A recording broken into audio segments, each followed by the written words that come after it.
ഈ ടണലുമായിട്ട് ബന്ധപ്പെട്ട നിർമ്മാണത്തിൻ്റെ കാര്യത്തിൽ ഉള്ളടക്കം പഠിക്കണം. കാരണം ഇതിൻ്റെ അകത്ത് ഒരുപാട് അപകട സാധ്യതയുള്ള പ്രദേശങ്ങളുണ്ട്.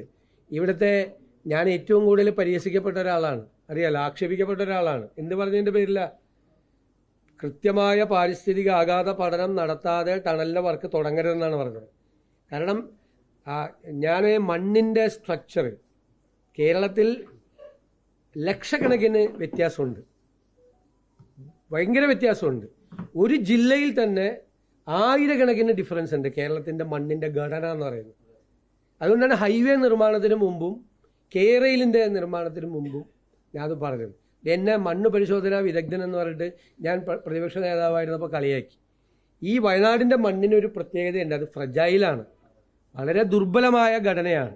അപ്പോൾ ഇനി വളരെ ശക്തിയായിട്ട് പാറ പൊട്ടിക്കുന്നത് ഉൾപ്പെടെയുള്ള നിർമ്മാണ പ്രവർത്തനങ്ങൾ നടക്കുമ്പോൾ, അല്ലേ, തുരങ്കം നിർമ്മിക്കുമ്പോൾ പാറ പൊട്ടിക്കേണ്ടി വരും, ഡിഗ് ചെയ്യേണ്ടി വരും, ഒരുപാട് വളരെ ബുദ്ധിമുട്ടേറിയ പ്രവർത്തനങ്ങൾ നടത്തേണ്ടി വരും. അങ്ങനെ ചെയ്യുമ്പോൾ ഉണ്ടാകുന്ന ഷെയ്ക്കിൽ ഈ ഫ്രജൈലായ ഈ ദുർബലമായ ഈ മണ്ണിൻ്റെ ഒരു ഘടനയുണ്ട്, അത് ചിലപ്പോൾ ലൂസാകാൻ സാധ്യതയുണ്ട്. ലൂസായി കഴിഞ്ഞാൽ നമ്മൾ അറിയില്ല. പിന്നീട് ഒരു കനത്ത മഴ പെയ്യുമ്പോഴാണ് ഈ ലൂസായ മണ്ണ് നേരെ താഴേക്ക് ഇരിക്കുന്നതും പാറ പൊട്ടിപ്പോകുന്നതും. അപ്പം അത് മുൻകൂട്ടി കണ്ടും അറിയാവുന്നവരോടൊക്കെ ചോദിച്ചും മനസ്സിലാക്കിയിട്ടാണ് അന്ന് ഇതൊന്ന് ശ്രദ്ധിച്ചിട്ട് ചെയ്യണമെന്ന് പറഞ്ഞത്. ഒരുപാട് നിങ്ങൾക്കറിയാമല്ലോ എന്തുമാത്രം ആക്ഷേപിക്കപ്പെട്ടു. ഉത്കണ്ഠ കൊണ്ടാണ് അത് പറഞ്ഞത്, ഉത്കണ്ഠ കൊണ്ടാണ്, ഭയം കൊണ്ടാണ് പറഞ്ഞത്. അല്ല, മണ്ണിൻ്റെ ഘടനയെക്കുറിച്ച് വിദഗ്ധനൊന്നുമല്ല. പക്ഷേ ഇതൊക്കെ ആളുകൾ, പൊതുപ്രവർത്തകരൊക്കെ അറിഞ്ഞിരിക്കേണ്ട കാര്യങ്ങളാണ്. കേരളത്തിൻ്റെ ഹൈവേയുടെ സമയത്തും പറഞ്ഞു, ഹൈവേ നിർമ്മാണത്തിനും ഇങ്ങനൊരു അപാകത പറ്റിയിട്ടുണ്ട്. ഹൈവേ നിർമ്മാണത്തിന് കേരളത്തിൽ എപ്പോഴും ഏത് കൺസ്ട്രക്ഷനും കേരളത്തിൽ മണ്ണ് പരിശോധന നടത്തിയിട്ടേ പാടുള്ളൂ. വയനാട്ടിലെ മണ്ണല്ല കോഴിക്കോട് ചെല്ലുമ്പോൾ, കോഴിക്കോടത്തെ അല്ല വടകരയിൽ ചെല്ലുമ്പോൾ, ഏത് കൺസ്ട്രക്ഷനും ആ മണ്ണിൻ്റെ അതുണ്ടല്ലോ. ഈ PWD മാനുവലിലൊക്കെ ഇല്ലേ മണ്ണ് പരിശോധന നടത്തില്ല. പാലം പണിയുന്നതിന് മുമ്പ് മണ്ണ് പരിശോധന നടത്തില്ലേ പാലത്തിൻ്റെ അവിടെ? കാരണം ചെളി എത്രയുണ്ട്, അപ്പോൾ അതിൻ്റെ പില്ലർ എത്രമാത്രം താഴണം, അതിൻ്റെ താഴെ ബ്ലോക്ക് ചെയ്യണം. പാറ കണ്ടുപിടിച്ചിട്ടാണ് പില്ലർ വയ്ക്കുന്നത് പാലത്തിൻ്റെ. കാരണം മണ്ണ് ചെളിയാണെങ്കിൽ വീണ്ടും ഇത് പാലത്തിൻ്റെ വെയിറ്റ് വരുമ്പോൾ ഇത് താഴോട്ട് പോകും. അതുകൊണ്ട് കണ്ടിട്ടാണ് ഇത് ചെയ്യുന്നത്. നമ്മളൊക്കെ 10-25 വർഷം MLA ആയിരിക്കുമ്പോൾ ഈ നിർമ്മാണ പ്രവർത്തനങ്ങൾ കണ്ടതിൻ്റെ അനുഭവത്തിലാണ് അത് പറഞ്ഞത്. ഹൈവേ നിർമ്മാണത്തിന് പല സ്ഥലത്തും അത് ചെയ്തിട്ടില്ല. അവർ മറ്റ് സ്ഥലങ്ങളിൽ നോർത്ത് ഇന്ത്യയിലൊക്കെ ചെയ്യുന്ന മോഡലിലാണ് ചെയ്തത്. അതുകൊണ്ടാണ് എത്ര സ്ഥലത്താണ് തകർന്നു വീണത്. ഈ സ്ട്രക്ചർ തകർന്നു വീണത് എന്തുകൊണ്ടാണ്? മണ്ണിൻ്റെ ഘടന പഠിക്കാതെ അത് ചെയ്തുകൊണ്ടാണ്. അതുകൊണ്ടാണ് അത് പറ്റി. എത്ര സ്ഥലത്ത് തകർന്നു വീണു? കേരളം മുഴുവൻ. ശരിയാണോ? മൂന്നൊന്നുമല്ല, ഇഷ്ടം പോലെ. മലബാറിലും മാത്രം നിങ്ങൾ റിപ്പോർട്ട് ചെയ്ത 3 കാണും. എല്ലാം മൊത്തത്തിൽ എല്ലാ സ്ഥലത്തും ആ പ്രശ്നമുണ്ടായി. അപ്പം നമ്മൾ ഇതൊക്കെ ഗൗരവതരമായി പഠിച്ച ഒരു പ്രദേശത്തിൻ്റെ, നിങ്ങൾ വളരെ പ്രധാനപ്പെട്ട ഒരു ചോദ്യമാണ് ഇതുമായിട്ട് ബന്ധപ്പെട്ട് ചോദിച്ചത്. തീർച്ചയായിട്ടും അതിൻ്റെ അതുകൊണ്ടാണല്ലോ ഞാൻ ടെക്നോ ലീഗൽ സ്റ്റഡി എന്നാണ്.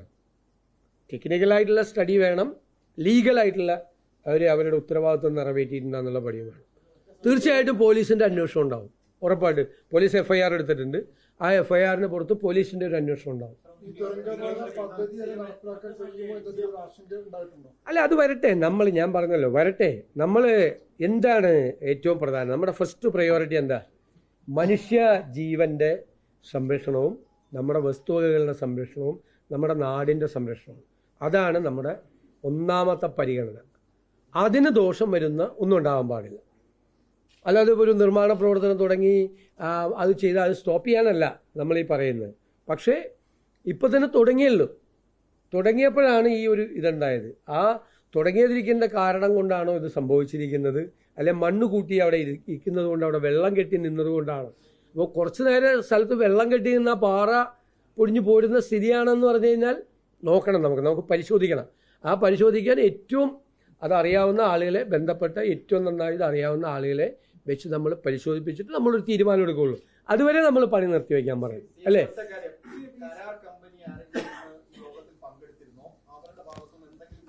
അല്ല, ഈ യോഗത്തിൽ കരാർ കമ്പനിക്കാരെ വിളിച്ച യോഗമല്ല. ഇതിൻ്റെ റെസ്ക്യൂ ഓപ്പറേഷനും റീഹാബിലിറ്റേഷനും വേണ്ടിയിട്ടും യോഗം വിളിച്ച യോഗമാണ്.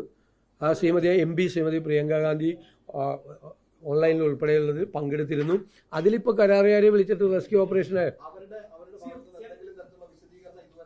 അല്ല, ഔദ്യോഗികമായി ഒന്നും വന്നിട്ടില്ല. ഒരു പത്രസമ്മേളനത്തിലൊക്കെ നിങ്ങളോട് പറയുന്നത് കണ്ടു. പക്ഷെ അവരെ കൊണ്ട് പറയിക്കും. അവർ ഉത്തരവാദിത്തം അവരെ കൊണ്ട് പറയിപ്പിക്കും. ഞാനിപ്പോൾ ആരെയും കുറ്റവാളിയായിട്ട് കണ്ടെത്തുന്നില്ല. കാരണം മന്ത്രിസഭാ യോഗം ഇത് അന്വേഷിക്കാൻ തീരുമാനിച്ചിരിക്കുകയാണ്.